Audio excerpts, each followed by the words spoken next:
오늘은 갈라디아서 6장입니다. 구약의 모세는 하나님에 대한 계시를 보았다면 신약의 사도들은 하나님께서 삼일 하나님이심을 보았습니다. 마태복음 마지막 장 28장에 와서 마태는 아버지와 아들과 성령의 이름 안으로 침례를 주라는 말을 이렇게 기록하고 있는데요. 아버지, 아들, 성령 이렇게 하나님께서 셋이시자 또한 하나이신 하나님에 대하여 계시하고 있습니다. 또한 고린도 후서 13장에서도 주 예수 그리스도의 은혜와 하나님의 사랑과 성령의 교통하심이라고 말합니다. 삼일 하나님, 하나님의 분배에 대해서 말하고 있죠. 주 예수 그리스도의 은혜, 그리고 하나님의 사랑, 또 성령은 또 교통이라고 말합니다.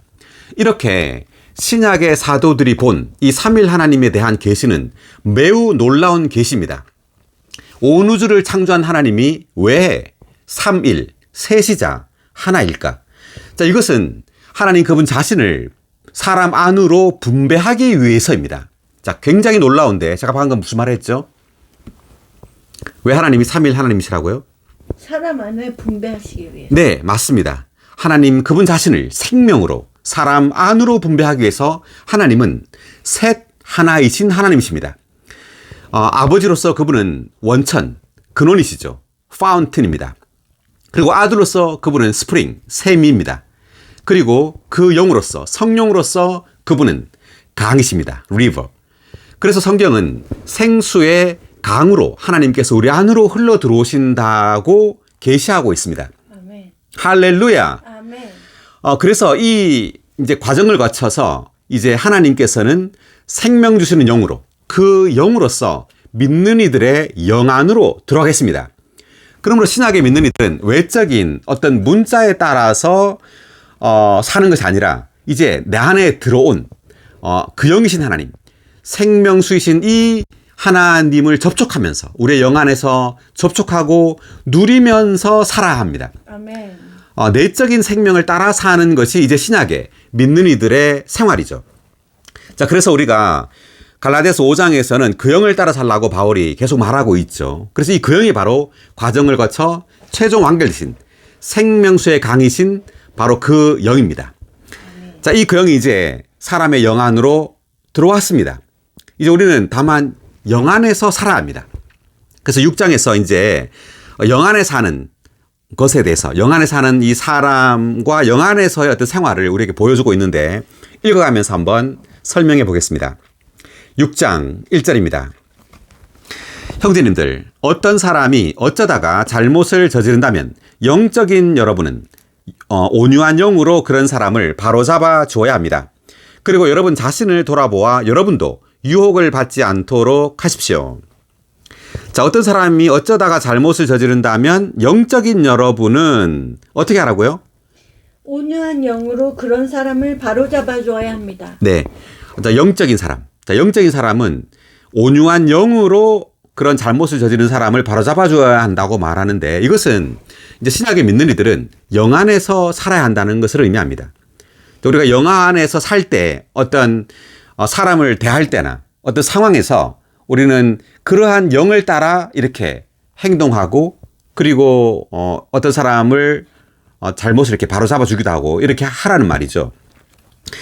여기 온유한 영이라고 나왔는데 이제 교만한 영이 아니라 우리는 온유한 영으로 이런 사람을 대해야 한다는 말입니다. 아멘. 자, 예를 보면 복음서에 마태복음 18장 15절을 보면은요. 볼까요?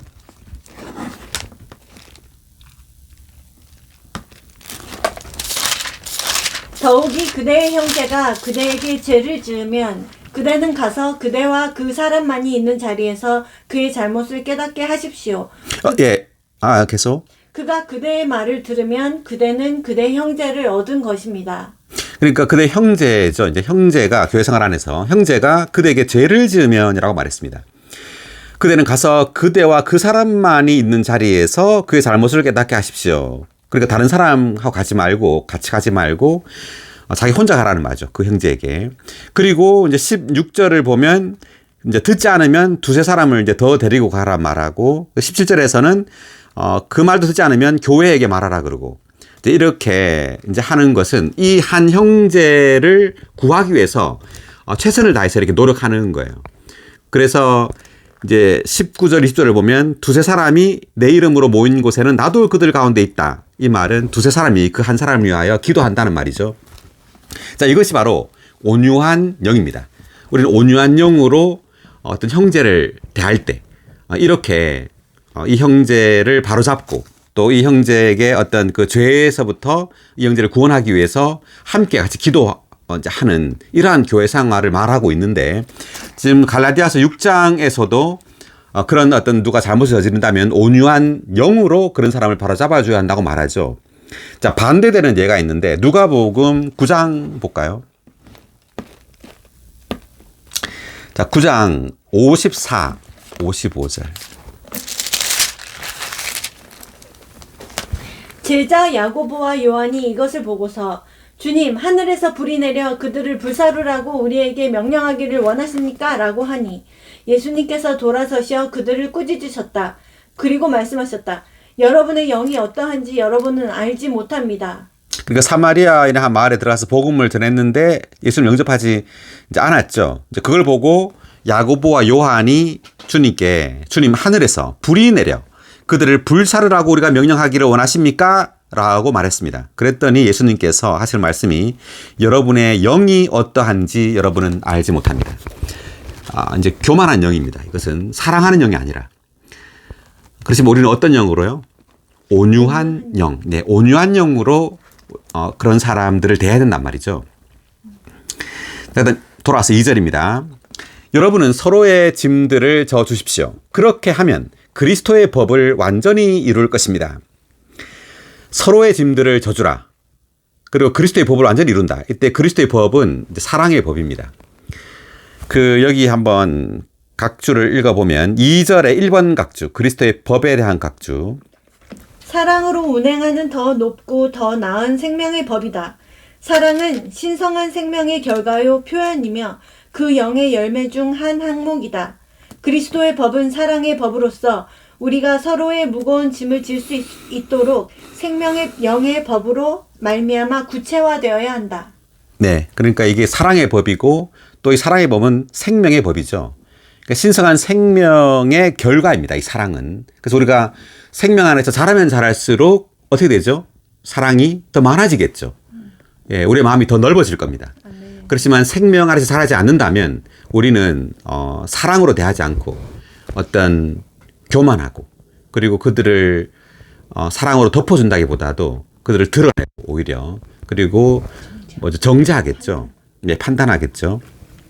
그렇지만 이제 바울은 여기에서 서로의 짐들을 져주라 이렇게 말합니다. 사랑으로. 예, 그래서 그 1절에서 온유한 영이라 그랬는데 이 온유한 영 또는 2절에 있는 또 사랑의 어떤 영, 생명의 영, 사랑의 어떤 법으로 서로 짐을 져주라는 말이죠. 3절을 한번 읽어볼까요? 제가 읽겠습니다. 만일 누가 아무것도 아니면서 무엇이 된 줄로 생각한다면 그는 자신을 속이는 것입니다. 반대로 우리가 그 온유한 영이나 또 사랑의 영이 아닌 이런 교만한 어떤 영을 가질 때 자신을 어떻게 생각하게 되냐면 여기 3절을 보니까 무엇이 된 줄로 생각한다는 거죠. 이게 교만한 영입니다. 자신을 이제 대단한 사람으로 여기는 거예요. 그러니까 대단한 사람으로 여기는 사람은 짐을 져주지 않는다. 여기 각주를 읽어볼까요? 3의 1번. 자신을 대단한 사람으로 여기는 사람들은 다른 사람들의 무거운 짐을 지려고 하지 않을 것이다. 자신을 아무것도 아니라고 여기는 사람들만이 그 영 안에서 그 영을 따라 행한 자연스러운 결과로 다른 사람들의 무거운 짐을 질 것이다. 네, 그렇습니다. 그러니까 대단한 사람으로 여기는 사람은 다른 사람들의 짐을 지려고 하지 않아요. 그리고 자신을 아무것도 아니라고 여기는 사람들만이 그 영 안에서 그 영을 따라 행한 자연스러운 결과로 다른 사람들의 짐을 질 것이다. 이렇게 말합니다. 그 대단한 사람으로 여기는 사람은 심지어 다른 사람들을 이렇게 도와줄 때조차도요. 이것은 어떤 보여주기 위한 거예요. 쇼를 하는 거죠. 네. 그래서 그 마태복음 6장에 보면 사람들에게 보이려고 기도하고 사람들에게 보이려고 구제하고 또 사람들에게 보이려고 금식하고 이제 이런 것에 대해서 주님께서 지적하죠. 그러니까 교만한 사람, 대단한 사람으로 여기는 사람들은 이렇게 다른 사람들의 짐을 진정으로 도와주려고 하지 않는다는 거예요. 도와준다 하더라도 다른 사람에게 보이기 위해서 또는 어떤 사람들로부터 영광을 얻기 위해서 그렇게 한다는 겁니다.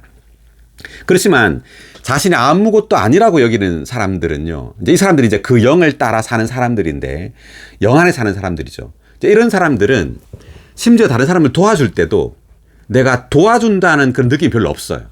다 자연스럽습니다, 이것이. 네. 예를 한번 보면, 이제 베드로가 주님을 3번 부인했습니다. 3번을 부인한 걸 예수님께서 알았을까요? 몰랐을까요? 그 전에. 네, 알았죠. 그래서 닭이 울기 전에 3번 부인할 거라고 말했죠, 주님이. 주님이 말한 것과 똑같이 베드로는 닭이 이제 2번 울기 전에 3번 부인했습니다, 베드로가. 그러니까 베드로는 마태복음 16장에서 주는 그리스도시요 살아계신 하나님의 아들이라는 계시를 보았어요. 그래서 주님은 이것이 아버지께서 이제 보여주신 계시다 이렇게 말했죠. 그리고 17장에서는 주님께서 변형되는 그런 변형의 어떤 이상도 보았어요. 그렇지만 베드로는 주님을 이렇게 부인했는데, 왜냐하면 이런 이상과 계시를 보았다 할지라도 여전히 베드로는 천연적인 그 존재 안에서 육체를 따라 살았던 겁니다. 자, 우리도 이제 그럴 수 있는 겁니다. 자, 우리도 이제 교회 안에서 많은 깨달음과 어떤 성경 지식, 그리고 이상과 어떤 계시를 보죠. 주님으로부터 온 참된 이상과 계시를 봅니다. 봤다 할지라도 천연적인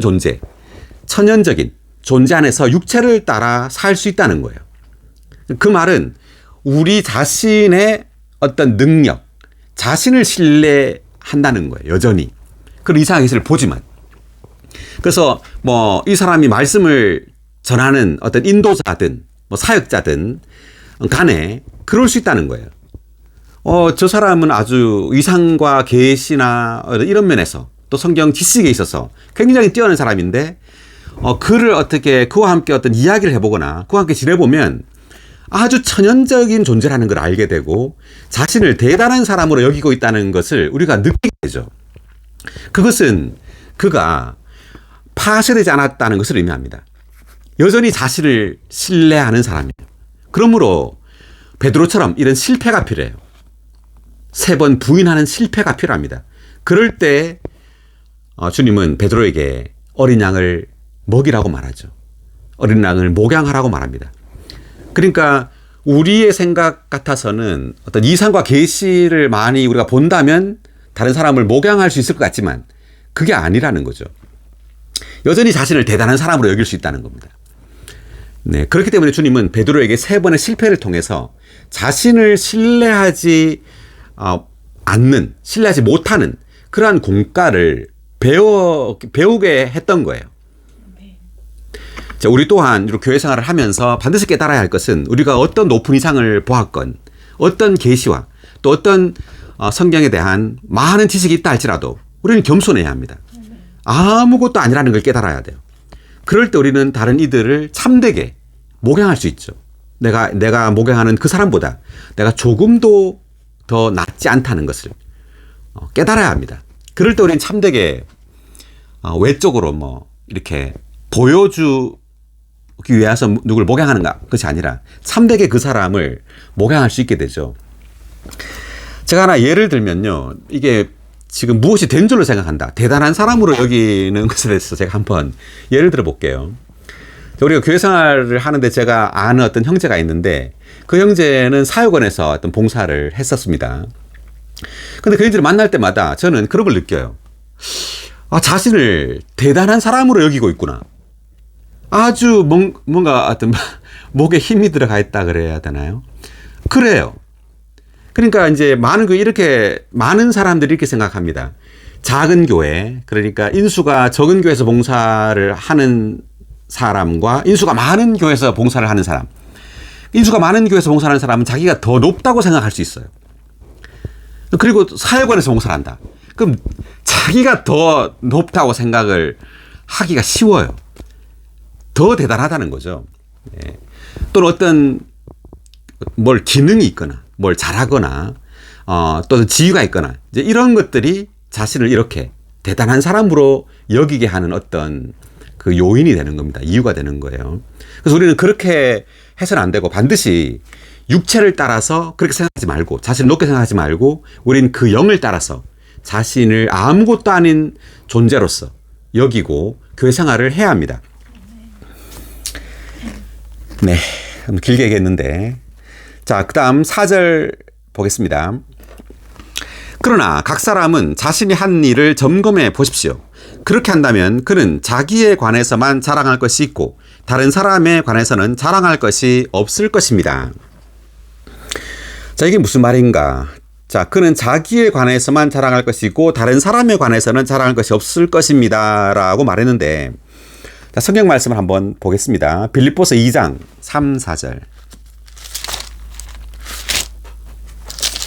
어떤 일도 이기적인 야심으로 하지 말고 헛된 영광을 위해 하지 말며 오직 생각을 낮추어 서로 자기보다 남을 낮게 여기십시오. 각자 자기의 장점만 귀하게 여기지 말고 다른 사람들의 장점도 귀하게 여기십시오. 아멘. 우리가 지금 갈라디아서 5장 마지막 절 26절에서 헛된 영광을 구하려고 서로 다투거나 서로 시기하지 맙시다라고 말했는데 육체를 따라 살 때 자신을 어떻게 여기게 되죠? 대단한 사람으로 여기게 됩니다. 그러니까 뭘 잘할 때, 또 어떤 지위가 있을 때 아주 자연스럽게 자신을 대단한 사람으로 여기게 되고 이제 그럴 때 어떤 여기에 빌립보서에 나온 것처럼 이기적인 야심으로 뭔가를 하게 돼요. 그리고 헛된 영광, 어떤 사람으로부터 어떤 영광을 얻으려고 뭔가 해요. 영적인 일을. 예, 그렇지만 바울은 빌립보서에서 이기적인 야심으로 하지 말고 헛된 영광을 위해 하지 말며 오직 생각을 낮추어 서로 자기보다 어떻게 해요? 남을 낮게 여기라고 말하죠. 그리고 4절 보면 각자 자기의 장점만 귀하게 여기지 말고 다른 사람들의 장점도 귀하게 여기십시오 라고 말합니다. 천연적이고 육체를 따라 사는 사람은 자신의 장점만 귀히 여기죠. 그래서 다른 사람들의 장점을 보지 못해요. 그것을 무시합니다. 그래서 바울은 4절에서 자기에 관해서만 자랑할 것이 있고 다른 사람에 관해서는 자랑할 것이 없을 것입니다 라고 이렇게 말했던 겁니다. 육체를 따라 살 때 영을 따라 살지 않고 저는 이제 하여튼 이 구절을 보고 이제 그렇게 이것을 이제 말을 했는데 자 5절 계속 읽어보겠습니다. 왜냐하면 각 사람이 자기 자신의 짐을 져야 하기 때문입니다. 말씀을 배우는 사람은 가르치는 사람과 모든 좋은 것을 나눠 가져야 합니다. 속지 마십시오. 하나님은 조롱을 받으실 분이 아니십니다. 왜냐하면 사람이 무슨 씨를 뿌리든지 그대로 거둘 것이기 때문입니다. 7절 한번 다시 읽어볼까요? 속지 마십시오. 하나님은 조롱을 받으실 분이 아니십니다. 왜냐하면 사람이 무슨 씨를 뿌리든지 그대로 거둘 것이기 때문입니다. 이제 8절부터 이제 육체를 위해 씨를 뿌리는 것, 또 그 영을 위해 씨를 뿌리는 것에 대해서 이제 말을 하는데 여기에서 이제 그 말을 하기 전에 바울은 7절에서 속지 말라고 말합니다. 하나님은 조롱을 받으실 분이 아니시다. 자, 이 말은 하나님은 속지 않는단 말이죠. 사람은 속을 수 있단 말이에요. 속지 말란 말은. 사람은 이 일이 영적이고 선하고 좋은 일이면 좋다고 생각을 하죠. 그렇지만 하나님은 그렇지 않다는 겁니다. 하나님은 속지 않는다. 이것이 육체에서부터 나온 일인지, 육체를 위한 것인지, 아니면 그러니까 그 영을 따라서 행한 일인지, 그 영을 위한 일인지를 하나님은 안단 말이죠. 그러니까 우리가 영적인 일에 어떤 나의 영광, 헛된 영광, 그리고 어떤 나의 자아, 이러한 것이 섞여 있는지 섞여 있지 않는지를 하나님은 아신단 말이에요. 그러니까 우리가 하나님을 속이지 말아야 한단 말이죠. 그러니까 사람은 속일 수 있어도 하나님은 속지 않는다. 그래서 우리는 교회 어떤 일을 할 때, 영적인 일을 할 때 자신의 영광이나 자신의 이익을 위하여 이걸 하지 말아야 돼요. 자신 어떤 교회 안에서 어떤 지위를 위해서도, 지위를 유지하기 위해서 어떤 교회 안에 지위가 있는 사람에게 아첨한다든지, 뭐 잘 보이려고 한다든지, 또 주님이 내 안에 주시는 그 어떤 마땅히 해야 할 말을 하지 않는다든지, 다만 칭찬하고, 아멘, 뭐, 그냥 다 좋다고, 너무 놀랍습니다. 뭐 이런, 그런 말만 한다든지. 이렇게 해서는 안 되죠. 우리는 정치적이어서는 안 됩니다. 자신을 위하여. 그렇게 하지 말고, 우리는 다만, 그 영을 따라서, 그 영을 위하여 말하고 행동해야 합니다. 그래서 바울은, 왜냐하면 사람이 무슨 씨를 뿌리든지 그대로 거둘 것이기 때문입니다. 라고 바울이 이제 말을 했는데, 8절. 자기의 육체를 위하여 씨를 뿌리는 사람은 육체에서 썩을 것을 거두겠지만 그 영을 위하여 씨를 뿌리는 사람은 그 영에게서 영원한 생명을 거둘 것입니다. 아멘. 네, 다시 한번. 자기의 육체를 위하여 씨를 뿌리는 사람은 육체에서 썩을 것을 거두겠지만 그 영을 위하여 씨를 뿌리는 사람은 그 영에게서 영원한 생명을 거둘 것입니다. 아멘. 지금 이 구절에서 우리가 좀 할 말이 많은데 육체를 위하여 씨를 뿌린다. 이것은 이제 육체를 따라 행하는 것이에요. 근데 이 씨는 뭐냐 하면 썩을 씨라는 거죠. 어떤 생명도 산출하지 못하는 그러한 썩을 씨, 그러니까 타락한 육체를 말하는 겁니다. 그러니까 이 타락한 육체를 가지고 선을 하든 악을 행하든 다 썩을 결과, 썩을 것을 거두게 된단 말입니다. 하나 예를 한번 성경에서 보자면 사무엘상 15장 15절.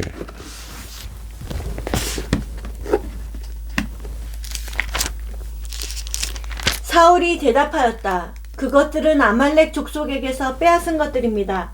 가장 좋은 양과 소는 백성이 여호와 어르신의 하나님께 바치도록 남겨두었고 나머지는 우리가 완전히 멸망시켰습니다. 그러니까 이제 여기 사울과 그 아말렉 족속과의 싸움이죠. 그러니까 아말렉은 육체를 상징합니다.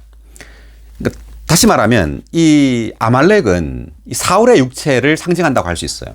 그러니까 우리가 사울이라면, 그러니까 우리는 우리의 육체를 어떻게 해야 되죠? 완전히 멸망시켜야 돼요. 아멘. 그렇지만 이제 사울은 어떻게 했냐면 좋은 것들은 남겨뒀어요. 그 이유가 뭐라고 했어요? 하나님께 바치라고 남겨뒀다고 말합니다. 그러니까 우리는 우리의 어떤 예를 들어 우리의 선한 미덕들조차도 우리는 귀히 여기면 안 됩니다. 아멘. 우리의 사랑, 우리의 겸손, 또 우리의 어떤 고상함, 자, 이런 것들을 귀히 여겨요. 자, 이것이 사울로 하여금 그의 왕권을 빼앗기게 했습니다. 자격이 없게 했어요. 왕으로부터 이제 왕의 자리를 이제 내려놓게 했죠. 자, 우리는 우리의 육체의 어떤 선한 것조차도 귀히 여겨서는 안 된다. 그렇지만 우리의 어떤 타고난 생명, 타고난 존재는 이러한 그 육체, 좋은 방면이 끝내기를 원치 않는 거죠. 자, 그래서 여기 지금 사무엘상 15장을 읽었는데 15장 22절을 한번 읽어볼까요? 사무엘이 대답하였다. 여호와께서 그분의 음성을 청종하는 것보다 번제물과 희생제물을 기뻐하십니까?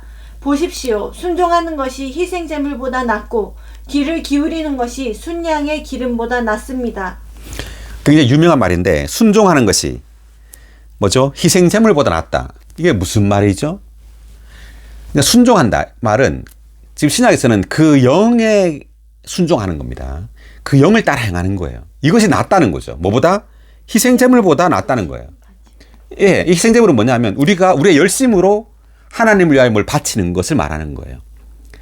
네, 그러니까 우리의 육체의 노력으로 하나님을 위하여 뭔가를 하지 말고 그 영에 순종해야 된다는 것을 말하는 겁니다. 아멘. 그러니까 지금 사울이 지금 좋은 것을 남겨둔 것은 겉으로 좋아 보이죠. 좋은 것을 하나님께 바치는 거니까. 그렇지만 하나님께는 이것이 좋은 거예요, 나쁜 거예요? 나쁜 겁니다. 다 아말렉이에요. 다 육체입니다.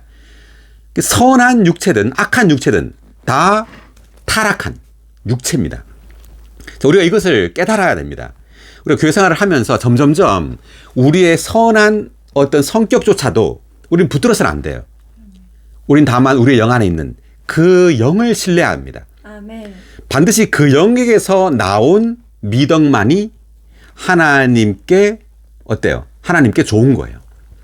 우리 천연적인 것에서 나온 뭐 부모를 향한 사랑, 또 자녀를 위한 사랑까지도 하나님은 다 이것을 심판할 겁니다. 아멘. 네, 그리고 이제 한 구절 더 보면 레위기 10장 1, 2절.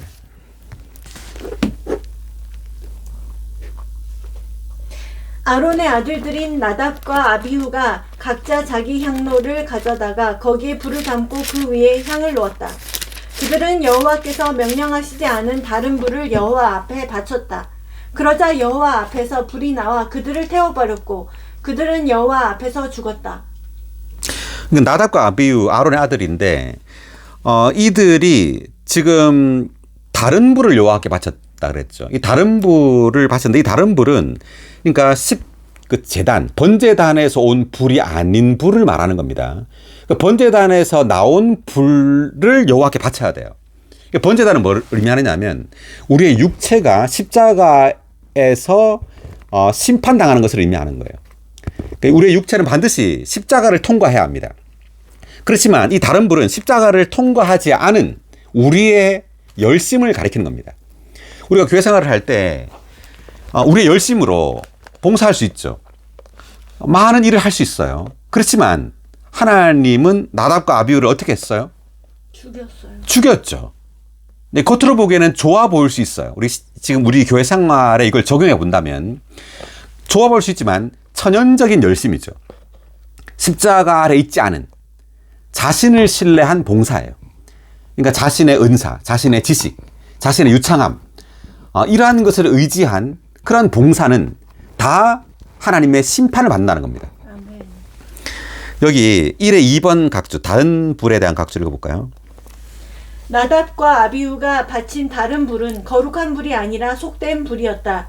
이 불은 제단에서 온 불, 곧 하나님에게서 온 것이자 하늘에서 내려온 것이 아니라 사람에게서 온 것이자 땅에서 온 것으로 속죄의 근거를 갖지 못하는 불이었다. 다른 불은 사람이 하나님께 바치는 자신의 타고난 열심과 타고난 애정과 타고난 힘과 타고난 능력을 상징한다. 네, 그러니까 다른 불은 뭘 의미하냐면 타고난 열심, 타고난 애정, 그리고 타고난 힘, 타고난 능력을 상징한다고 말했습니다. 그러니까 우리가 타고난 어떤 능력으로, 열심으로, 또는 타고난 애정으로 다른 지체들을 사랑할 때 이것이 바로 하나님의 심판을 가지고 온다는 거죠. 아멘. 계속 읽어볼까요? 나답과 아비후는 하나님을 위하여 무언가를 했지만 천연적인 방식으로 그것을 했다. 네, 하나님을 위하여 뭘 했죠. 하나님을 위한 겁니다. 하나님을 했지만 천연적인 방식으로 그것을 했어요. 그 다음. 그러므로 하나님은 그 두 제사장을 태워버리심으로써 그렇게 다른 불을 바치는 것을 심판하셨다. 이것은 강력한 경고로서 우리가 신성한 일들을 대할 때 우리의 타고난 생명에 십자가를 적용할 필요가 있다는 것을 보여준다. 네, 우리의 타고난 생명에 뭘 적용할 필요가 있다? 십자가. 네, 십자가를 적용할 필요가 있다. 이 말은 우리의 타고난 능력을 의지하지 않는 거예요. 이것을 신뢰하지 않는 겁니다. 계속. 만약 우리가 하나님의 거룩한 일들을 부주의하게 대한다면 영적 죽음을 초래하게 되며 심지어는 육신적으로 죽을 수도 있는데 이것은 거룩하신 하나님의 심판이다. 아멘. 네, 그 다음 한 구절 더 보면 사무엘 하입니다. 사무엘 하 6장 6, 7절. 그들이 나곤의 타작마당에 이르렀을 때 소들이 비틀거리는 바람에 우사가 개를 붙잡으려고 손을 내밀었다. 그러자 우사를 향한 여호와의 진노가 불붙었다. 그가 잘못하였으므로 하나님께서 그 자리에서 그를 치셨다. 우사는 하나님의 개 옆에서 죽었다. 그러니까 이제 소의 그 언약궤를 실었죠. 실고 이제 가는데 그 소들이 비틀거리는 바람에 괴가 어때요? 거기서 이제 떨어지려고 할 때 우사가 괴를 붙잡으려고 손을 내밀었죠. 잘한 거예요, 못한 거예요? 잘한 것처럼 보이죠. 왜? 괴가 떨어지는 걸 막으려고 했으니까. 그런데 하나님은 어떻게 했어요? 진노가 불붙었어. 네, 그가 잘못하였으므로 하나님께서 그 자리에서 그를 치셨다. 우사는 하나님의 괴 옆에서 죽었다라고 나옵니다. 왜 죽었지? 왜 하나님이 웃사를 죽였을까? 자, 여기 각주가 나오나? 여기 나오네요.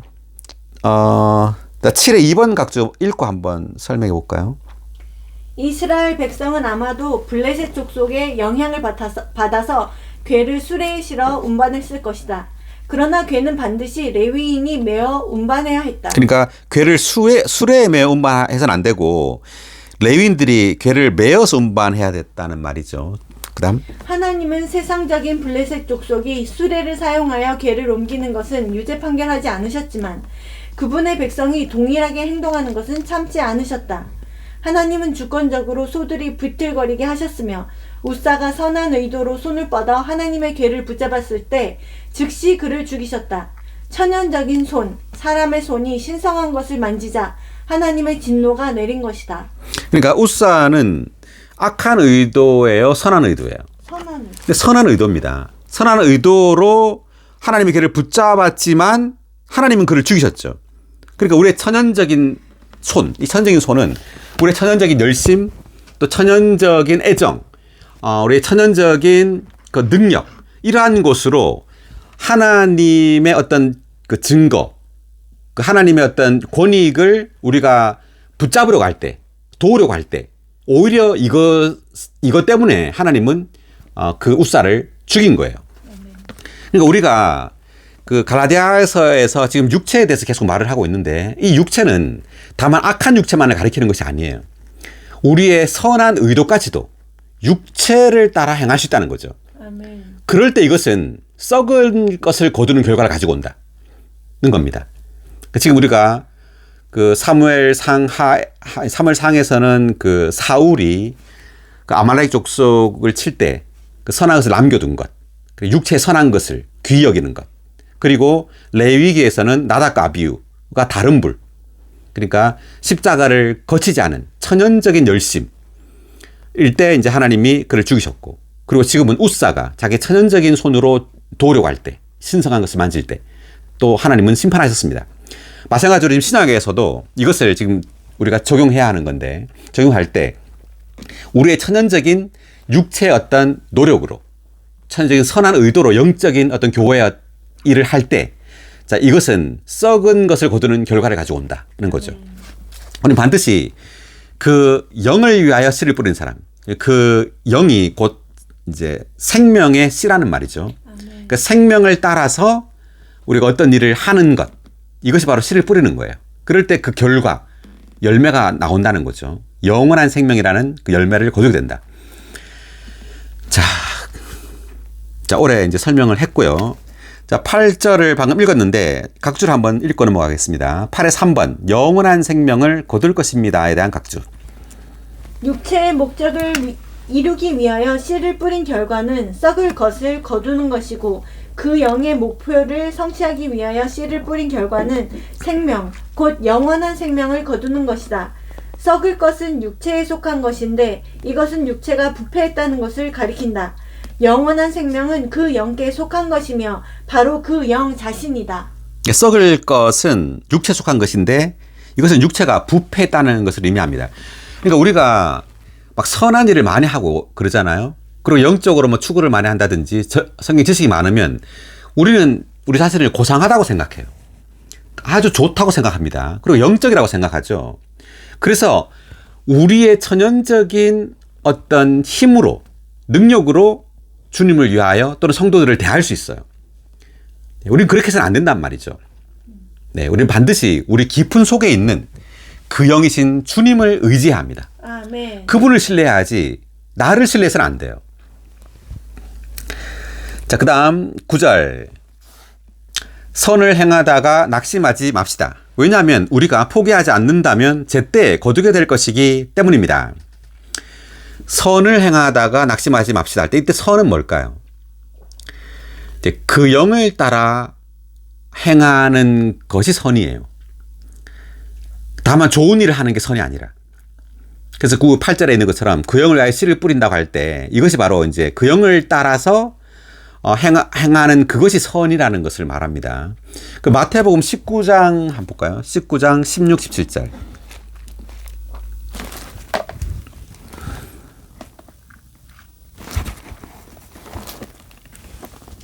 어떤 사람이 예수님께 나와 선생님, 내가 무슨 선한 일을 하여야 영원한 생명을 얻을 수 있습니까? 라고 하니 예수님께서 그에게 말씀하셨다.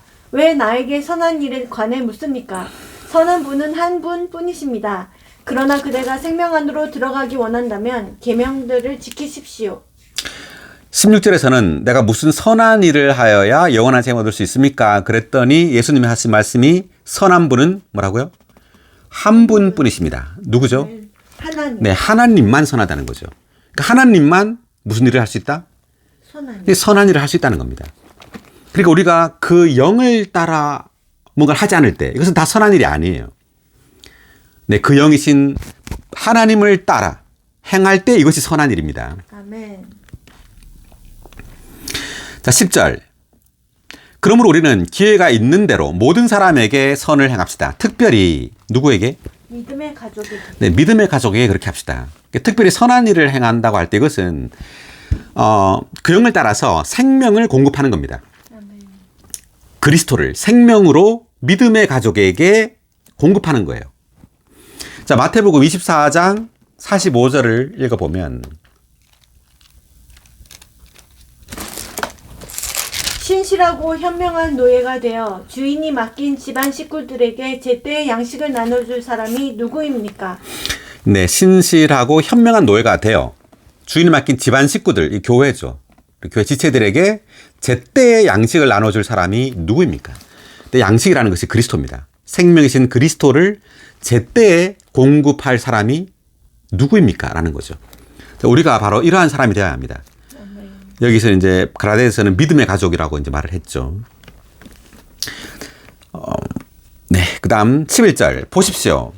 내가 여러분에게 이렇게 큰 글자로 직접 써보냅니다. 육체 안에서 좋은 모양을 내려고 하는 사람들이 여러분에게 할례를 받으라고 강요하는데 그것은 다만 그들이 그리스도의 십자가 때문에 받는 박해를 피하려는 것입니다. 육체 안에서 좋은 모양을 내려가는 사람이 뭘 행하죠? 할례. 할례를 행하죠. 그러니까 할례는 바깥으로 표시가 되는 겁니다. 그래서 할례를 받는 사람은 이걸 자랑하는 거예요. 이것이 바로 육체 안에서 좋은 모양을 내려고 하는 사람들입니다. 예를 들면 우리 교회 생활 가운데서도 우리가 바깥으로 어떤 영적인 일, 또 교회를 위하여 많은 어떤 봉사라든지 또 집회라든지 어떤 또 이주를 한다든지 헌금을 낸다든지 자, 이러한 것들을 해야 하는 것들입니다. 그렇지만 이것을 자랑하려는 마음이 있을 수 있죠. 이것이 바로 육체 안에서 좋은 모양을 내려고 하는 거예요. 그럴 때 13절을 계속 읽어보겠습니다. 할례를 받은 그들 자신도 율법을 지키지 않으면서 여러분에게는 할례를 받으라고 하는데 그것은 그들이 여러분의 육체에 행한 것으로 자랑하려는 것입니다. 자랑이라는 말을 바울이 지금 쓰고 있는데 그러니까 육체를 따라 사는 사람의 특징은 자랑하는 거예요. 외적인 어떤 영적인 일을 자랑하고 싶어 해요. 헌금을 했다든지 그리고 아까처럼 이주를 했다든지 또는 자신이 장로라든지 동역자라든지 어느 큰 교회에서 봉사를 한다든지 이럴 때 이것을 어떻게든 알리고 싶어 하죠. 예, 은밀한 방식으로 알리든 간접적으로 알리든 어쨌든 자랑하고 싶어 한다는 겁니다. 이것이 바로 육체 안에서 좋은 모양을 내려고 하는 것과 같은 거예요. 근데 그들 자신도 율법을 지키지 않으면서라는 말은 그 생활 가운데에서는 그런 어떤 표현이 없단 말이죠. 바깥으로 많은 일을 합니다. 봉사도 하고 집회도 참석하고 이것저것 하는데 실제는 없다는 거예요. 그 경건의 모양은 있으나 경건의 능력은 부인한다고 바울이 말을 하죠. 서신서에서. 그 경건의 모양은 있다. 이 말은 외적으로는 그런 어떤 영적인 많은 일을 하기 때문에 모양이 있어요. 주님을 사랑하는 것 같아요. 그런데 경건의 능력은 없다는 거예요. 실제로 하나님을 살아내는 그 삶은 없다는 거죠. 가까이 있는 사람들에게는 더 이 사람은 인정을 못 받죠. 자기 자녀들에게라든지, 뭐 아내 또 남편에게라든지. 왜냐하면 그 생활이 그런 생활을 하지 않기 때문에. 근데 그런 경우를 우리가 교회 생활하면서 이제 볼 수가 있어요. 그래서 우리가 외적으로 우리가 교회 생활하면서 뭔가를 보여주려고 하지 말고요. 다만 영 안에 살아야 합니다. 아멘. 다만 주님을 누리는 것에 우리의 초점을 둬야 돼요. 네. 보여주려고 뭘 하지 말고. 네. 자, 그래서 바울은 그들 자신도 율법을 지키지 않으면서 여러분에게는 할례를 받으라고 강요한단 말이죠. 뭐 집회 나와라고 막 하고, 물론 이런 것들을 우리가 권유할 수 있죠. 그렇지만 이렇게 실제가 없는 가운데서 외적인 것을 추구하는 사람들은 자꾸 이런 것을 강요할 수 있어요. 마치 그걸 안 하면 영적인 또는 합당한 그리스도인이 아닌 것처럼 자꾸 외적인 것을 이렇게 강요할 수 있다는 거죠. 자, 그것은 그들이 여러분의 육체에 행한 것으로 자랑하려는 것입니다. 라고 말했고, 자, 14절. 그러나 나에게는 우리 주 예수 그리스도의 십자가 외에 결코 자랑할 것이 없습니다. 그분을 통하여 세상은 나에 대하여 십자가에 못 박혔고 나는 세상에 대하여 십자가에 못 박혔습니다. 아멘. 아멘. 다시 한번. 그러나 나에게는 우리 주 예수 그리스도의 십자가 외에 결코 자랑할 것이 없습니다. 그분을 통하여 세상은 나에 대하여 십자가에 못 박혔고 나는 세상에 대하여 십자가에 못 박혔습니다. 우리 주 예수 그리스도의 십자가 외에 결코 자랑할 것이 없다. 즉 바울은 십자가에 못 박혔다는 거죠. 그래서 더 이상 육체 안에서 자랑할 것이 없다는 거예요. 아멘. 근데 우리 또 이렇죠. 우리는 우리의 육체로 행한 것, 우리의 어떤 영적인 것이든 자랑하지 말아야 합니다. 그래서 여기 보니까 바울은 그러니까 세상은 그리스도를 십자가에 못 박았죠. 그리스도는 어떻게 해요? 그리스도는 세상을 못 박았어요. 자, 요한복음 12장 31절 볼까요?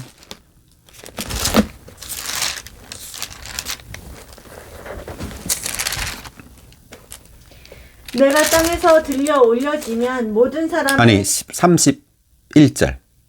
이제 이 세상이 심판을 받을 때이니 이 세상의 통치자가 쫓겨날 것입니다. 네, 이 세상이 심판을 받을 때이니 이제 세상이 심판을 받는다. 어디서요? 십자가에서. 주 예수님 십자가에 못 박힐 때 주님은 세상도 십자가에 못 박았다는 거예요. 그리고 이 세상의 왕 사탄이 쫓겨날 것입니다. 어디서? 십자가에서. 네.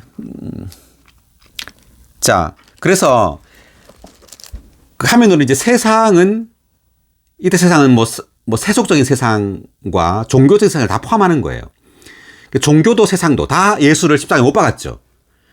그렇지만 예수님도 세상을 십자가에 못 박았어요. 바울은 이것을 이제 적용하고 있는데 세상은 나에 대하여 십자가에 못 박혔고 세상이 못 박혔다는 걸 말하죠. 그리고 나는 세상에 대하여 십자가에 못 박혔다. 내가 바울이 십자가에 못 박혔다는 것을 말하고 있어요. 그러니까 둘 다 못 박힌 거예요. 바울도 세상도 다 못 박혔다. 그 체험 가운데 바울은 세상도 종교적인 세상도 바울에게 어떤 효력이 없어요. 그리고 바울도 세상의 영향을 받지 않는 거예요. 왜? 못 박혔기 때문에. 십자가에 못 박힌 삶을 살았기 때문에. 자, 그런데 지금 갈라디아서 1장 4절을 한번 보면은요.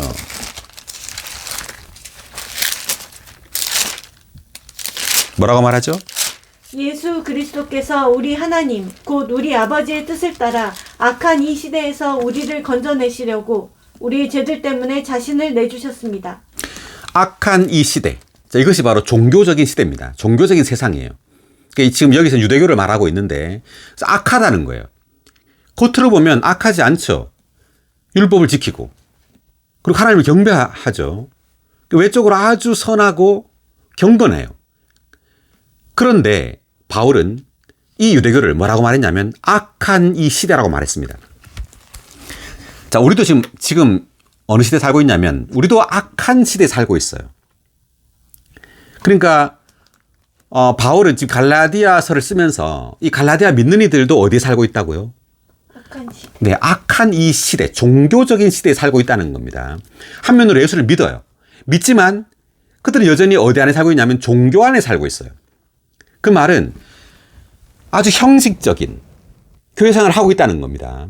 우리에게 적용해 보자면 여전히 주님을 믿지만 외적인 형식적인 많은 것들을 지키고 있어요. 우리도 마찬가지인데 그러니까 지금 이 기독교를 보면 뭐 크리스마스, 뭐 부활절, 뭐 썬데이 크리스찬 외적인 이런 많은 것들을 하죠. 형식적인 것들을. 교회 주일만 왔다 갔다 합니다. 그러니까 형식적인 교회 생활에서 반드시 구출돼야 합니다. 우리의 교회 생활에서 우리는 반드시 예수 그리스도를 생명으로 누려야 합니다.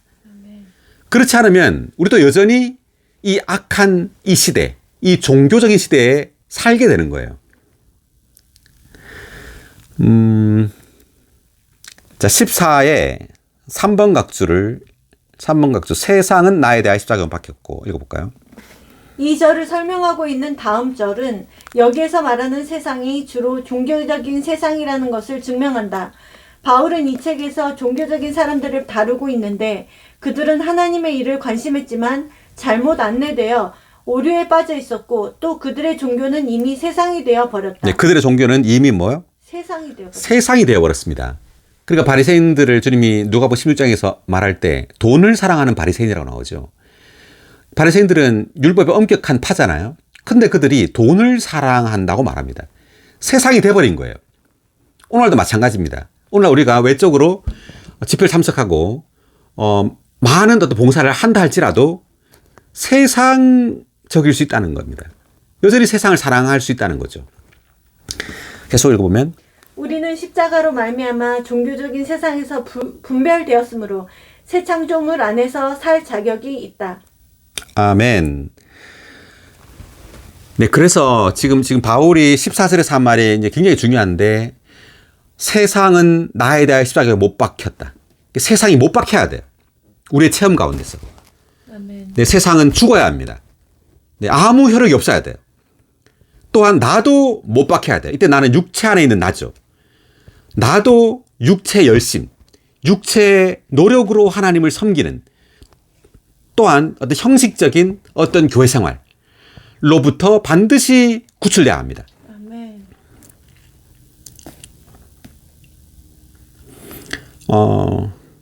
말씀 하나 더 보면 누가복음 4장 26, 27.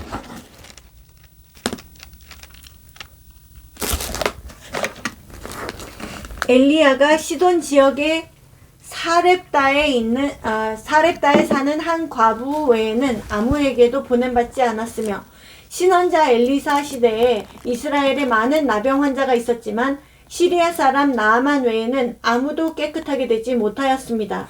그러니까 엘리야 시대 그리고 엘리사 시대. 엘리야 시대 때는 뭐죠? 과부, 사렙다 동네 사는 한 과부만에게만 보냄받았단 말이죠. 그리고 엘리사 시대에는 나병 환자, 나만 외에는 깨끗하게 되지 못했다. 그 외에도 많은 사람이 있었지만 이 두 사람만 나음을 받았다는 거예요. 왜? 왜냐하면 주님을 지금 다 어떻게 했어요? 주님을 거절한 거죠. 그러니까 이것 때문에 주님은 이제 이방인들에게로 이제 가게 됩니다. 이것 때문에. 그러니까 지금도 마찬가지로 우리가 이 시대인데 이 시대가 지금 악한 시대예요. 세상이 악할 뿐만 아니라 이 종교가 악한 거예요. 외적으로는 좋아 보이고 많은 좋은 일도 합니다. 그렇지만 실제신 이 그 영을 따라 살고 그 영을 누리지 않을 때 세상과 똑같이 돼요. 악하게 됩니다. 아멘. 네. 그래서 정말 우리가 주님을 추구하고 정말 주님을 그 영으로서 누리고 그 영을 따라 산다면 이 과부 그리고 나병 환자 나만처럼 이렇게 깨끗함을 받고 회복되고 치유될 수 있어요. 아멘. 네, 생명에 의해서. 그렇지만 그렇지 않을 때 우리는 치료하지 못하고 회복되지 못하고 하락하게 되고 네, 썩을 것을 거두게 될 겁니다. 아멘. 네, 그 다음 15절. 할례나 무할례는 아무것도 아니며 중요한 것은 뭐라고요? 새 창조물. 네, 중요한 것은 새 창조물 뿐입니다. 아멘. 네, 다시 한번 이것은 할례나 무할례가 아무것도 아니며 중요한 것은 새 창조물 뿐이기 때문입니다. 할례나 무할례는 아무것도 아니며 중요한 새 창조물이다. 그러니까 할례, 무할례 이게 다 예창조에 속했다는 말이죠. 그러니까 그 사도행전 15장에서는 디도에게 할례를 행하지 않았고 바울은 16장에서는 디모데에게 할례를 행했습니다. 그러니까 할례를 하든 안 하든 아무것도 아니라는 거죠. 육체로 행한 이것들은 아무것도 아니라는 거예요. 중요한 것은 우리의 영 안에 있는 그 영이 중요하다는 거예요. 아멘. 근데 이것만이 새 창조물이라는 겁니다. 그러니까 그리스도 밖에 있는 것은 다 예창조물이에요. 여기 한번 각주를 읽고 15의 1번 할례나 무할례는 아무것도 아님에 대한 각주 읽어볼까요? 옛 창조물은 아담 안에 있는 우리의 옛사람 곧 출생으로 말미암은 우리의 타고난 존재이며 하나님의 생명과 신성한 본성이 없다.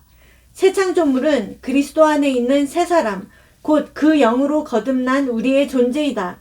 이 새 창조물은 하나님의 생명과 신성한 본성이 그 안으로 일에 넣어져 그리스도가 조성 성분이 되어 새로운 조성체가 된 것이다. 네. 그러니까 새 창조물은 이제 그리스도 안에 있는 새 사람인데 그 영으로 거듭난 우리의 존재라는 겁니다. 새 창조물은. 그러니까 우리가 새 창조물이죠. 그리고 이 새 창조물은 하나님의 생명과 신성한 본성이 그 안으로 들어간 거죠. 그래서 그리스도가 조성 성분이 되어 새로운 조성체가 된 것이다. 자, 이것은 교회의 본성, 곧 내적이고 내재적이며 유기적인 조성 성분을 가리킨다라고 되어 있습니다. 여기까지 읽을게요. 나머지는 한번 읽어보시고 중간에 한번 제가 보니까 옛 창조물은 하나님의 요소가 없기 때문에 낡았지만 새 창조물은 하나님께서 그 요소이시기 때문에 새롭다라고 말했습니다. 아멘, 할렐루야. 아멘. 네, 하나님께서 바로 새 창조물의 요소이십니다. 아멘. 그러니까 할례나 무할례가 아무것도 아니다. 그러니까 할례를 받는 것도 아무것도 아니고 또 할례가 아니라고 해서 할례를 안 받는 것도 뭐예요? 아무것도 아니라는 거죠. 할례를 안 받아도. 자, 이 말은 예를 들어 성경을 읽고 우리 체험 가운데 우리가 아무것도 아니고 아무것도 할 수 없다는 것을 깨달았다 하더라도 우린 여전히 천연적인 겸손한 사람일 수 있어요. 근데 우리가 난 아무것도 아니야. 그래서 천연적으로 겸손한 사람으로 살 수 있죠. 이것 또한 새 창조가 아닙니다. 왜? 하나님의 요소가 없기 때문에. 오직 하나님의 요소에 의해서 겸손한 사람이 돼야 돼요. 아멘. 네, 그리스도를 누려야 합니다. 그리스도가 바로 겸손이죠. 그래서 오치만 여신이 물었는데 인내가 무엇입니까? 라고 말했을 때 정답이 뭐였죠? 그리스도. 네, 그리스도가 바로 인내라고 말했습니다. 굉장히 놀라운 지금 말인데 우리가 어떤 것을 깨달아서 겸손해지는 것. 세상 사람들은 그렇죠. 우리가 뭔가를 깨달아서 겸손해지려고 하죠. 그래서 겸손한 사람인 것처럼 보여요. 그렇지만 그것이 아니에요. 뭘 깨달았다고 겸손해지거나 사랑이 많아지는 것이 아니라 겸손도 사랑도 다 누구란 말이죠. 그리스도. 근데 예수 그리스도 그분 자신이 그 겸손의 실제예요. 아멘. 그분이 바로 사랑의 실제고 인내의 실제입니다. 모든 미덕의 실제가 바로 그리스도입니다. 누가 사랑이에요? 하나님이 사랑이죠. 요한 1서죠. 보면 하나님은 사랑이라고 말하죠. 그러니까 하나님께서 사랑이십니다. 그러니까 하나님의 요소가 우리에게 없다면 우리에게는 사랑이 없는 거예요. 할렐루야. 아멘. 그래서 우리는 반드시 그 영으로 적셔져야 합니다. 아멘. 매일매일 그리스도, 사랑이시고 겸손이시고 인내이신 그리스도를 누려야 합니다. 아멘. 자, 계속 읽어보면 16절. 이 규칙을 따라 행하는 사람들, 곧 하나님의 이스라엘에게 평안과 긍휼이 있기를 바랍니다. 아멘. 다시 한번. 이 규칙을 따라 행하는 사람들 곧 하나님의 이스라엘에게 평안과 긍휼이 있기를 바랍니다. 이 규칙이 뭘까요? 자, 이 규칙은 모세 율법을 가리키는 것이 아니겠죠. 그럼 이 규칙이 뭐냐면 그 영이 곧 규칙이에요. 그 영을 따라 행하는 것이 규칙입니다. 근데 왜 그 영을 따라 행하는 사람들이라고 안 하고 왜 이 규칙을 따라 행하는 사람들, 룰이라고 영어로 되어 있는데 왜 이 규칙이라고 했을까? 이것은 바로 그 영이 우리가 따라야 할 규칙이라는 것을 의미하는 겁니다. 구약에서는 모세 율법이 규칙이었지만 신약에서는 뭐가 규칙이라고요? 그 영. 그 영이 규칙입니다. 아멘. 우리 지금 굉장한 말을 한 거예요. 그 영은 우리 안에 하나의 법으로 거하고 있어요. 이것이 법입니다. 구약에서는 율법, 바깥에 있는 문자가 법이었지만 신약에서는 내 안에 있는 이 생명, 그 영이 곧 법이에요. 아멘. 그러므로 이 법을 따라서 행해야 합니다. 아멘. 그러니까 구약의 백성은 모세 율법을 따라 행하고 신약 백성은 신약의 가르침을 따라서 행하는 것이 아니라 신약의 가르침을 우리 육체의 노력으로 행하는 것이 아니라 우리 안에 생명 주시는 영으로 오신 그 영이 곧 규칙이에요. 그 영을 따라 행하는 겁니다. 아멘. 그러니까 이 그 영을 따라 행한다는 것은 그 영이 하나의 인격이에요. 삼일 하나님 자신이죠. 하나님은 과정을 거쳐서 이제 사람의 영 안으로 들어왔습니다. 이제 신약에 믿는 이들은 이 영을 따라서 행하는 거예요. 할렐루야. 아멘. 자, 그 영을 따라 행한다는 그 로마서 8장 14절 한번 읽어보겠습니다.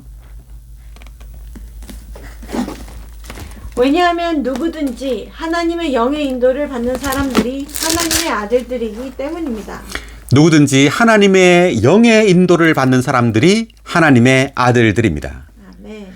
구약에서 출애굽을 보면 구름 기둥, 불 기둥을 따라서 이스라엘 백성들을 움직였습니다. 자, 이것은 하나의 예표였습니다. 구름 기둥, 불 기둥은 신약에서는 뭐죠? 영. 예, 그 영이에요. 생명 주시는 영입니다. 우리 안에 내주하고 있죠. 구약에서는 바깥에 있었지만 신약에서는 우리 안에 있어요. 그래서 바울은 하나님의 영의 인도를 받는 사람들이 하나님의 아들들이라고 말하고 있어요. 자, 우리는 계속해서 우리 안에 있는 이 하나님의 영, 생명 주시는 영, 그 영이에요. 이 영을 따라 행하는 것을 훈련하고 배워야 됩니다. 아멘. 내적인 감각, 내적인 이 생명의 감각을 따라서 생각하고 행동하고 말하고 결정하는 것을 우리는 훈련해야 돼요. 아멘. 그것이 우리의 생활이 되어야 합니다. 네, 16절 지금 1번 각주, 이 규칙에 대한 각주 읽어볼까요? 새 창조물의 규칙, 곧 믿음을 통하여 그 영을 따라 생활하는 규칙이다. 이것은 삼위 하나님을 우리의 생명과 생활로 삼는 것이며 규례를 준수함으로 율법을 지키는 것과는 대조된다.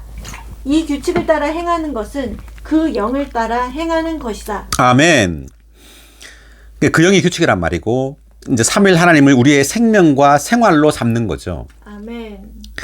뭐가 생명과 생활이라고요? 그 영을. 네, 그 영. 삼위 하나님이 우리의 생명과 또 생활이라는 겁니다. 아멘. 그래서 규례를 준수함으로 율법을 지키는 것과 대조된다. 그러니까 구약은 바깥의 문자, 바깥의 어떤 가르침을 따라서 나의 노력으로 이걸 지키는 거잖아요. 근데 신약은 아니죠. 나의 노력으로 신약의 가르침을 지키는 게 아니에요. 나의 노력으로 형제를 사랑하는 게 아니죠. 나의 노력으로 이웃을 사랑하는 것이 아니에요. 그럼 어떻게? 그 영을 따라서 형제를 사랑하고 이웃을 사랑하는 겁니다. 아멘. 큰 차이예요. 자, 그리고 16절에 하나님의 이스라엘에게라는 말을 썼는데 이 하나님의 이스라엘, 누구를 말하는 거예요? 하나님 이스라엘이? 예, 신약에 믿는 이들인 우리를 말하는 거죠. 그래서 하나님 이스라엘은 구약을 보면 누구죠? 이스라엘 사람. 그 이스라엘 사람들일 수도 있고 하여튼 야곱의 이름이 이스라엘로 바뀌었죠. 그래서 이때 하나님이 이스라엘이라는 말을 바울이 쓴 이유는 뭐냐면 변화를 가리키는 거예요. 야곱에서 뭘로? 이스라엘로 변화되었죠. 그래서 신약에 믿는 이들은 이 규칙, 그 영을 따라 행함으로 우리는 이스라엘로 변화된다는 것을 말합니다. 아멘. 우리 반드시 이 규칙을 따라 행함으로 하나님의 이스라엘로 변화돼야 돼요. 아멘. 네, 야곱에서 이스라엘로. 그 창세기 32장 한번 보겠습니다.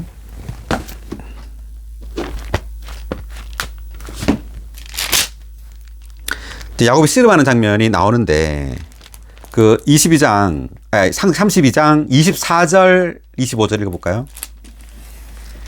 야곱은 혼자 거기 남아 있었다. 그런데 어떤 사람이 날이 살 때까지 야곱과 씨름을 하였다. 그 사람은 야곱을 이길 수 없다는 것을 알고서 야곱의 엉덩이 뼈를 쳤다. 야곱은 그 사람과 씨름하는 중에 엉덩이 뼈가 어긋나게 되었다. 이 장면은 그 야곱이 이제 라반을 떠났죠. 떠나서 이제 에서를 만나기 전입니다. 전에 누굴 만나요? 어떤 사람을 만나죠. 근데 어떤 사람을 만나서 날이 셀 때까지 씨름을 합니다. 근데 이 사람이 야곱을 이길 수 없다는 걸 알고 야곱의 어디를 쳤어요? 엉덩이뼈를 쳤습니다. 자, 이 엉덩이뼈는 사람의 가장 강한 뼈래요. 엉덩이뼈가. 이 말은 이 엉덩이뼈가 사람의 강한 기질, 성질, 성격을 가리켜요. 죄를 가리키는 것이 아니라. 그러니까 야곱의 어떤 죄를 다루는 것이 아니에요. 야곱의 강한 기질을 가리키는 겁니다. 그래서 주님은 야곱을 다루기 위해서 지금 라반과 몇 년이죠? 20년을 같이 살게 됩니다. 그 레아를 위해서 7년, 라헬을 위해서 7년을 또 일하죠. 그리고 또 6년 동안 또 양을 칩니다. 그래서 20년을 살고 이제 라반에서 탈출해가지고 이제 에서를 만나기 전인데, 그러니까 하나님은 야곱을 다루기 위해서 영적인 사람에게 보낸 것이 아니라 더 교활한, 야곱보다 더 교활한 라반에게 보내게 돼요. 외삼촌이죠, 라반이. 그러니까 라반은 아주 교활한 사람이에요.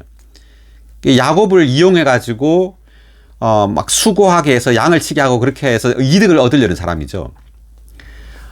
그래서 품삯을 10번이나 바꿨다고 말합니다. 품삯을 올려줬을까요? 아니겠죠. 네, 품삯을 더 높여준다 그래 놓고 안 올려준다든지 또는 더 깎아준다든지 이렇게 했겠죠. 품삯을 10번이나 바꿨다 이렇게 야곱이 이렇게 말을 했는데, 어쨌든 하나님은 야곱을 변화시키기 위해서 이렇게 라반에게 이렇게 보냈던 겁니다. 그러므로 야곱은 지금 어떤 사람으로 이렇게 나오는데, 이 씨름하는데, 이 어떤 사람이 이제 여호와 하나님을 가리키는데, 이 하나님이 어떤 사람으로 나왔다는 것은 하나님은 우리를 변화시키기 위해서 라반과 같은 이런 사람에게 우리를 부신다는 거예요. 나보다 더 교만하고, 나보다 더 어떤 교활한 어떤 그런 사람에게 나를 붙여서 나를 아주 못 살게 군다는 겁니다. 그럴 때 이제 변화된다는 거죠. 그래서 엉덩이뼈, 그러니까 야곱의 아주 강한 성질, 기질, 그 고집을 부서뜨리게 됩니다. 그러니까 우리가 교회 생활을 하다 보면 느끼는 것이 참 사람이 변하지 않죠. 왜냐하면 어떤 환경이 와도요, 어떤 사람을 주님이 우리에게 붙이던 어떤 환경이 어떤 안 좋은 환경을 우리가 거쳐도 잘 변화되지가 않아요. 왜냐하면 주님께 우리 존재를 열지 않기 때문에. 주님께서 우리에게 어떤 사람이나 어떤 환경을 주시는 목적은 우리의 존재를 주님께 열도록 하기 위해서입니다. 주님께서 빛을 비추시도록 우리의 성격에, 우리의 기질에 어떤 빛을 비출 수 있도록 환경을 주세요. 근데 다만 어떤 환경이 올 때 불평하거나 원망하거나 그렇게 이제 지나가 버리죠. 그래서 잘 변화되지가 않습니다. 그렇지만 우리가 어떤 이러한 환경이 주님으로부터 올 때 우리는 반드시 주님께 우리 존재를 열어야 돼요. 네, 열고 주님께 나가야죠. 그럴 때 주님은 우리에게 뭔가를 말씀하실 거예요. 말씀하실 기회를 이제 붙잡는 거죠, 주님은. 나의 어떤 말투나 나의 표정이나 그리고 나의 어떤 종교적인 어떤 관념이나 어떤 세상적인 것이나 이제 이러한 것에 주님이 우리에게 이제 빛을 비추실 거예요. 우리 존재를 연다면. 그럴 때 우리는 이제 야곱에서 이스라엘로 변화되겠죠.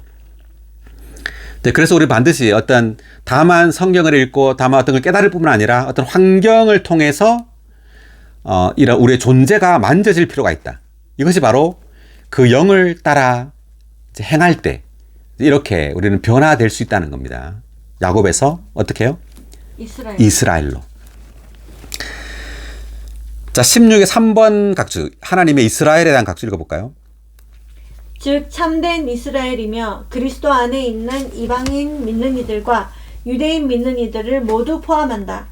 그들은 아브라함의 참된 자손들이고 믿음의 가족이며 새 창조물 안에 있는 사람들이다. 그들은 이 규칙을 따라 행하고 하나님의 형상을 표현하며 하나님의 권위를 집행한다. 그들은 야곱으로 예표되는데 야곱은 이스라엘, 곧 하나님의 왕자와 승리자로 변화되었다. 아멘. 야곱은 이스라엘, 곧 하나님의 왕자, 승리자로 변화되었다. 아멘. 우리가 정말 변화되려면요, 그 영을 따라 살아야 합니다. 아멘. 우리의 내적인 생명, 내적인 내주하시는 이 하나님을 주목해야 해요. 아멘. 그래서 우리가 오랜 교회생활을 하더라도 변화되지 않을 수 있는데, 왜냐하면 바깥의 어떠한 것을 주목하고 내적인 주님의 느낌, 이 주님의 생명을 주목하지 않기 때문입니다. 지식을 추구할 때 그렇게 돼요. 우리가 성경이나 라이프스타일이나 많은 것을 읽지만 그들은 많은 것들을 깨달을 수 있어요. 영적인 것들을. 그렇지만 변화되지 않을 수 있어요. 왜냐하면 그들은 내적인 이 주님의 생명, 주님의 임재를 주의하고 누리지 않기 때문에 그렇습니다. 뭐라고요? 내적인 주님의 임재하고 생명의 느낌을 주의하지 않으면 변화가 없다고요. 맞아요. 그래서 많은 그리스도인들이 많은 것을 추구하지만 잘 변화가 안 되는 것은 내적인 주님의 임재, 내적인 어떤 생명의 느낌을 무시하기 때문에 그렇습니다. 그래서 잘 변화가 안 돼요. 그렇지만 16절에서 말한 것처럼 이 규칙을 따라 행하는 사람들, 그 영을 따라 행하는 사람들, 곧 하나님의 이스라엘에게 평안과 긍휼이 있기를 바랍니다. 라고 바울이 말했습니다. 자, 그 다음 17절입니다. 이제부터는 아무도 나를 괴롭히지 마십시오. 왜냐하면 내 몸에 뭐가 있어요? 예수님의 낙인. 네, 예수님의 낙인이 찍혀있기 때문입니다. 이제부터는 아무도 나를 괴롭히지 말라. 자, 이 말은 무슨 말이냐면요, 괴롭히지 말라 이게 아니라 어떤 환경도 어떤 사람도 이제 바울을 괴롭게 할 수 없게 되었다는 뜻이에요. 왜? 바울은 변화되었기 때문에. 하나님의 이스라엘로 변화되었기 때문에 이제 어떤 환경이나 어떤 사람도 바울을 좌절시키거나 괴롭힐 수 없다는 것을 의미합니다. 왜냐하면 내 몸에 예수님의 낙인이 찍혀 있다. 자, 이 말은 우리가 그 영의 인도를 받고 그 영을 따라 변화될 때 많은 예수님의 낙인, 예수님의 흔적, 영어로는 브랜즈인데요. 브랜즈. 이때 브랜즈 복수로 쓰였어요. 이때 브랜즈는 뭐냐면 그 노예나 그 소, 양에 찍는 쇠 도장이에요. 쇠 도장. 이 도장이 많이 찍혔다는 것은 수도 없이 많은 고난을 받은 겁니다. 바울은. 실질적으로 몸에, 내 몸에라고 써있죠. 그러니까 실제로 바울은 몸에 많은 상처 자국들이 있어요. 이것을 바울은 예수님의 낙인이라고 말했어요. 그러니까 어떤 쇠도장이 찍힐 때, 소나 노예나에 찍힐 때 이것은 내 소유라는 것을 의미하죠. 도장을 찍은 이 사람의 소유라는 것을 의미합니다. 그러니까 바울의 많은 상처 자국들은, 이 상처 자국들이 많으면 많을수록 바울은 누구의 소유라는 것을 증명하는 거예요. 예수 그리스도. 네, 예수 그리스도의 노예라는 것을 증명하는 겁니다. 우리 어떤 많은 지식, 우리 어떤 유창함이나 우리 어떤 지위가 예수님의 노예라는 걸 증명하는 것이 아니라 많은 이런 흔적들, 많은 낙인들, 많은 상처 자국들이 예수님의 노예라는 것을 더욱 증명하는 거예요.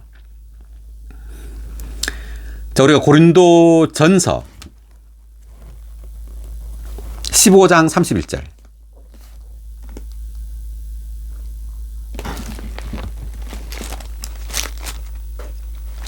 형제님들, 내가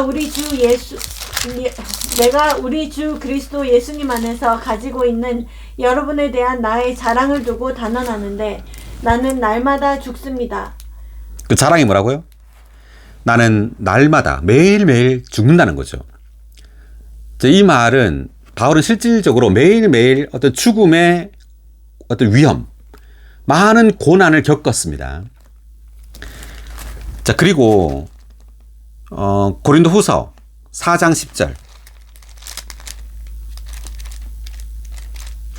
예수님을 죽게 한 것을 우리가 항상 몸에 지니고 다니는 것은 예수님의 생명도 우리 몸에서 나타나게 하려는 것입니다.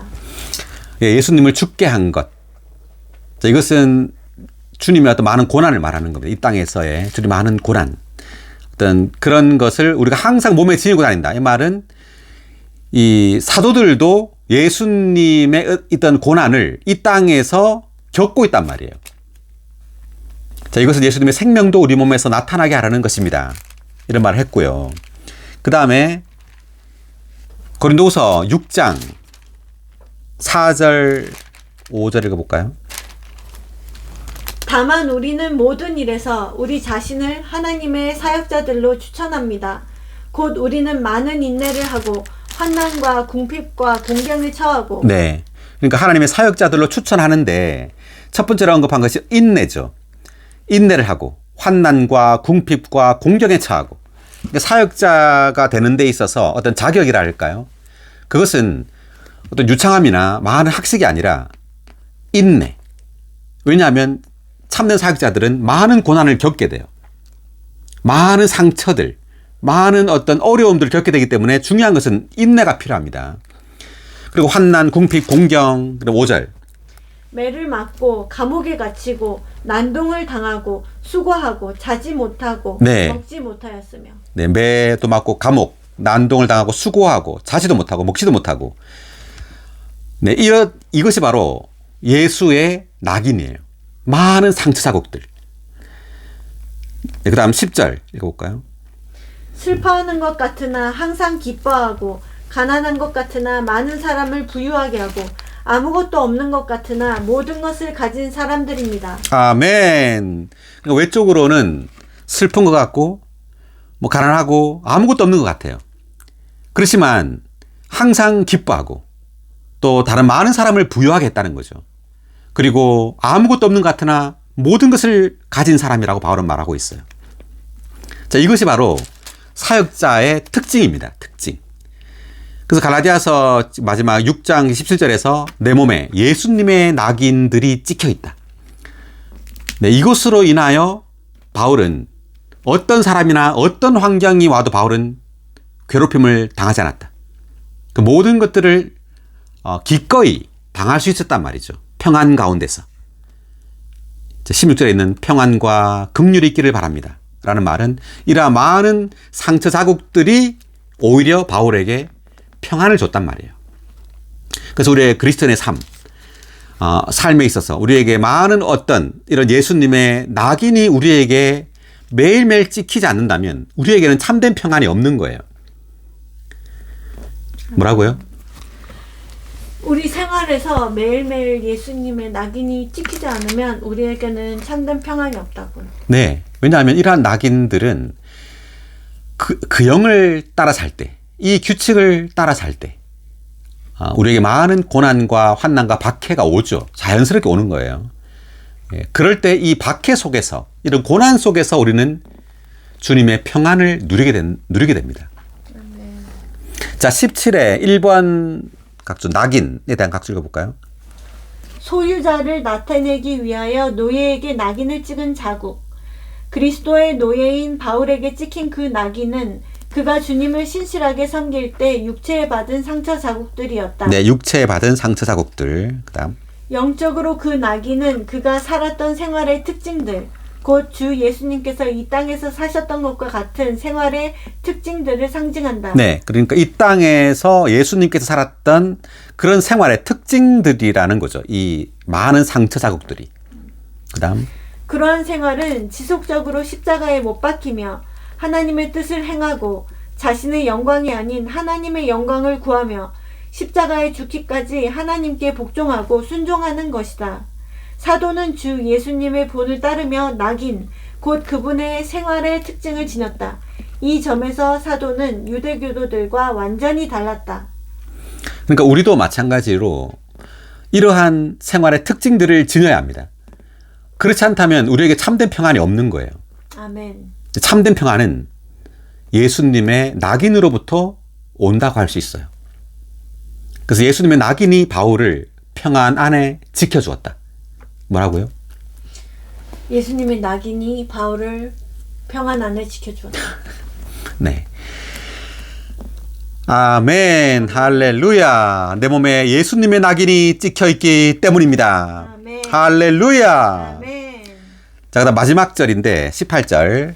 형제님들, 우리 주 예수 그리스도의 은혜가 여러분의 영과 함께 하기를 바랍니다. 아멘. 다시 한번. 우리 주 예수 그리스도의 은혜가 여러분의 영과 함께 하기를 바랍니다. 형제님들. 아멘. 18절에서 제가 정말 많은 어떤 인상을 받았어요. 다만 바울은 이 서신의 마지막 맺는 말로 형식적으로 이런 말을 한 게 아니라 이 18절에는 이 서신 어떤 결론의 말이라고 할 수 있어요.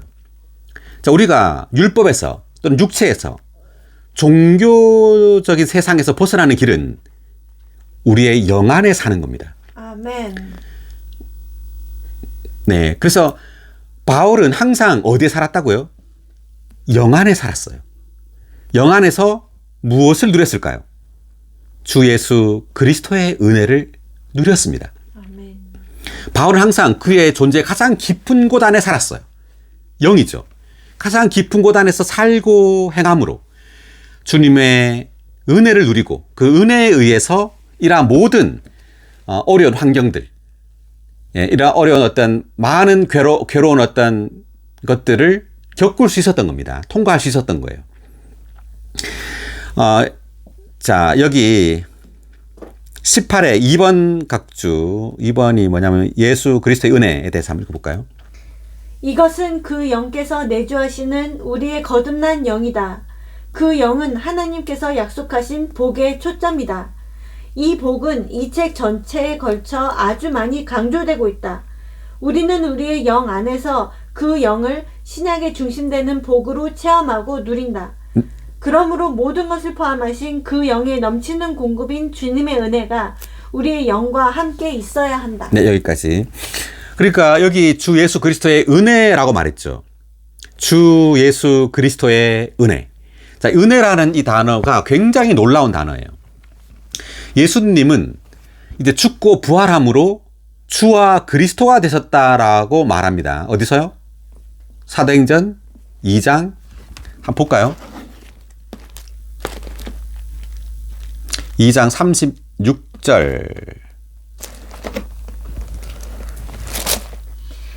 그러므로 이스라엘 온 집은 확실히 알아두십시오. 여러분이 십자가에 못 박은 이 예수님을 하나님께서 주님과 그리스도가 되게 하셨습니다. 네, 십자가에 못 박은 이 예수님을 하나님께서 부활을 통해 주님과 그리스도가 되게 했다고 말하죠. 그러니까 예수님은 원래부터 신격 안에서 주와 그리스도세요. 그런데 성육신하심으로 그분이 인성을 입으셨죠. 그래서 인성 안에서도 주님은 부활을 통해 주님과 그리스도가 되신 겁니다. 그러니까 주님과 그리스도가 되심으로 이제 어떻게 됐냐 하면 33절 볼까요? 그러므로 예수님께서 하나님 오른편으로 높아지시고 약속하신 성령을 아버지께 받으셔서 여러분이 지금 보고 듣는 성령을 부어주셨습니다. 주님과 그리스도가 되심으로 성령이 부어진 겁니다. 그죠? 43절. 그러니까 예수께서 죽고 부활하여 주님과 그리스도가 되신 그 결과는 뭐냐면 성령이 믿는 이들에게 부어지는 거예요. 그러니까 이 성령이 은혜예요, 지금. 여기 지금 갈라디아서에서는. 그러니까 예수께서 주와 그리스도가 되심으로 성령을 우리의 영 안에 부어주신 거예요. 우리의 영 안에 있는 이 성령이 바로 은혜란 말입니다. 아멘. 우리의 영 안에 있는 그 영, 생명 주시는 영, 예수 그리스도의 영이 바로 은혜예요. 자, 그러니까 이 은혜는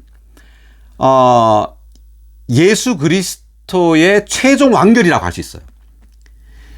예수께서 과정을 거쳐 죽고 부활함으로 최종적으로 은혜가 되신 겁니다. 아멘. 이제 은혜로서 주님은 우리의 영 안으로 들어왔어요. 그러니까 이제 주님은 부활을 통해 완성되었다고 할 수 있습니다. 무엇으로? 은혜로. 그 영이죠.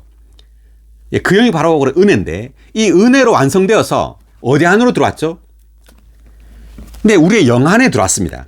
그래서 지금 바울이 하는 말이 중요한 것이 우리 주 예수 그리스도의 은혜가 어디에 함께 있기를? 여러분의 영과 함께. 네, 여러분의 영은 사람의 영을 말하는 거죠. 여러분의 영, 사람 영입니다.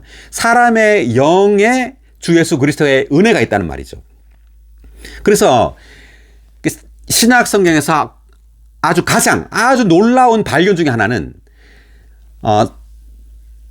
영입니다. 사람의 영.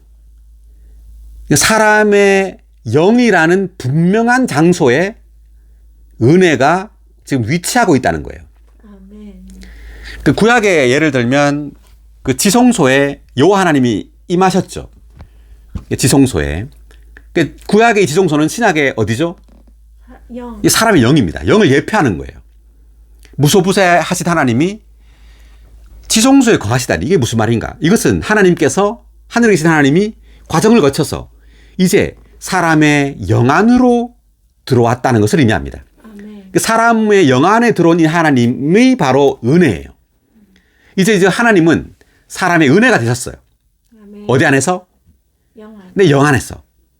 그래서 바울은 이 갈라디아 믿는 이들에게 우리의 영 안에 거해야 한다는 것을 말하고 있는 겁니다. 아멘. 네, 우리의 영 안에서 은혜이신 주님을 누려야 한다는 것을 말하고 있는 거예요. 할렐루야. 아멘. 놀랍습니다. 아멘. 자, 우리 오늘 갈라디아서 6장 여기까지 하겠습니다.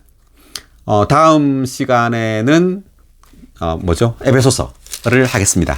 네, 수고하셨습니다.